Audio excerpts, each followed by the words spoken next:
Man, I watched the second GOP political debate. I watched most of it or half of it.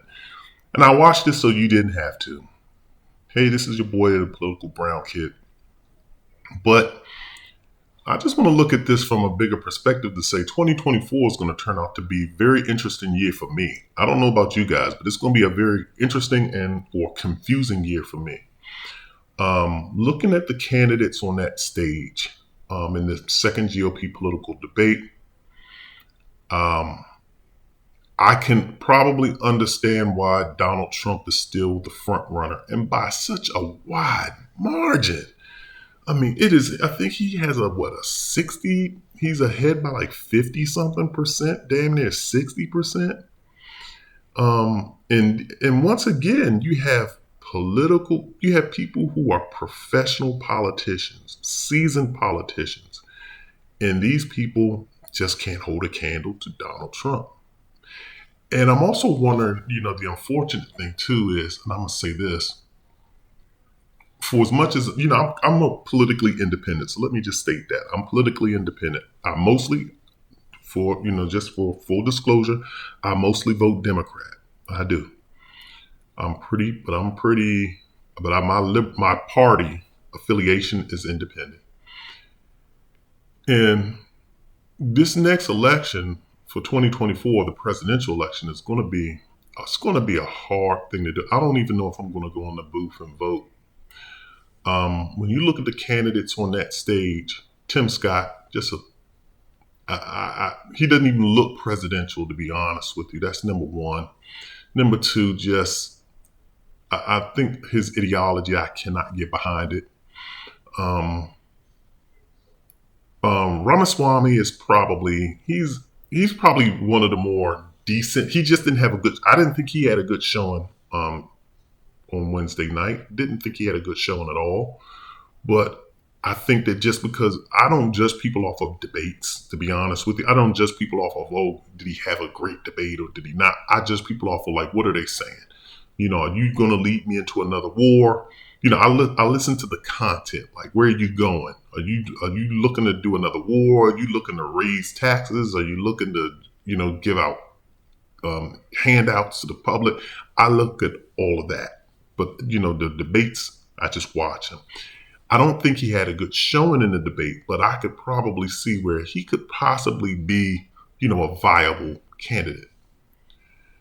Nikki Haley, I would probably say two, maybe, but she in a way, she doesn't give off a presidential vibe, if I can use that word. I hate that word, vibe, but she just doesn't. But I would see those two are probably the only two that I could see, kind of piquing an interest. And I don't even know if I could still vote for those two. I'm going to be honest with you. Because I'm going to, again, like I said, I vote Democrat, but I can't vote for Biden. I dang sure can't vote for Kamala. I don't even think Kamala deserves to be where she is right now.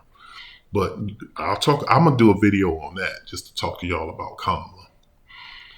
But I can't vote for Biden. I can't vote for Kamala. I just cannot do it. And unfortunately, they're the front runners. No one's going to challenge them. I don't think that they're going to have a serious challenge. I don't think if they get challenged, they'll get challenged by somebody that's going to run a campaign, and they're probably only going to get 0.3 tenths of 1% of the popular, of the vote. They're not even going to be a serious candidate. No one's going to run against the incumbent president who can run for another term. So on the Republican side, I have to look to say, is there a Republican that would be palatable for me to vote for? And I'm going to be honest with you, not on that stage. Ted Cruz, thank God Ted Cruz isn't running. I don't even like Ted Cruz, but I'm just kind of wondering, why didn't those type of individuals, if I was a Ted Cruz, if I was a Republican and I was Ted Cruz, why not just say I'm jumping in this race? Because these people are pitiful. But I guess he's looking at it and saying, well, Donald Trump is the big behemoth, the elephant in the room that no one wants to challenge because he already really has this election or the nomination locked up. I don't know if they're looking at it from that perspective. Why didn't Marco Rubio rerun again?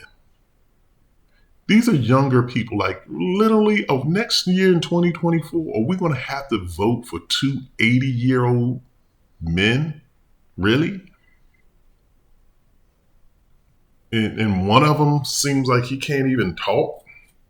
The other one is just crazy and definitely self-adulating. I don't know if I can do that. We saw how Trump round one went. It didn't go well. Not my personal opinion. It did not go well.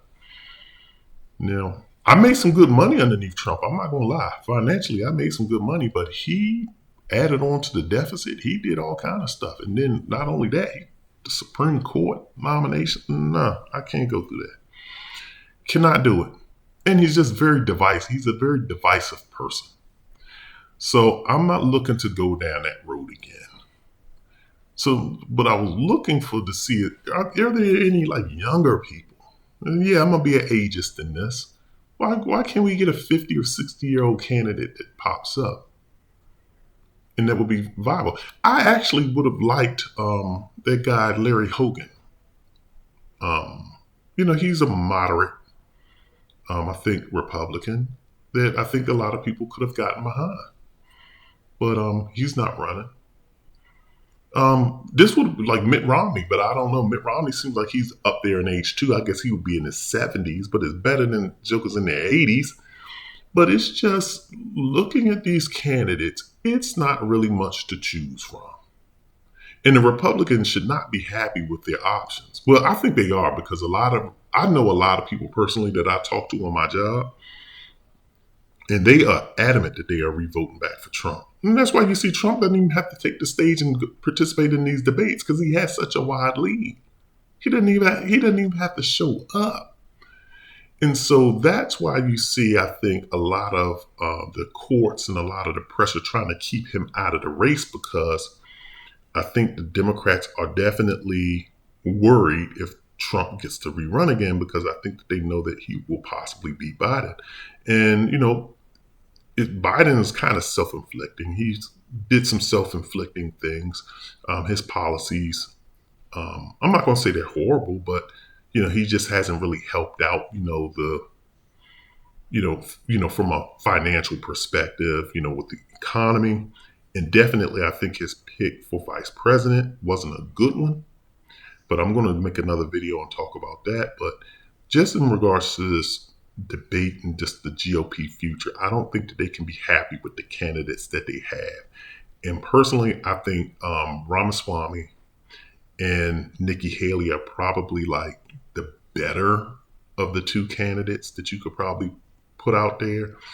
But I really think that some other people could possibly look at the second debate and say, okay, I looked at the first and second debates and as a Republican, I can jump into this race. And I think that they probably need to search for that and get some more candidates into the race now, sooner rather than later, because I think that the options that are being presented aren't very presidential. And I don't know if they'll be able to beat, Biden and Kamala come 2024.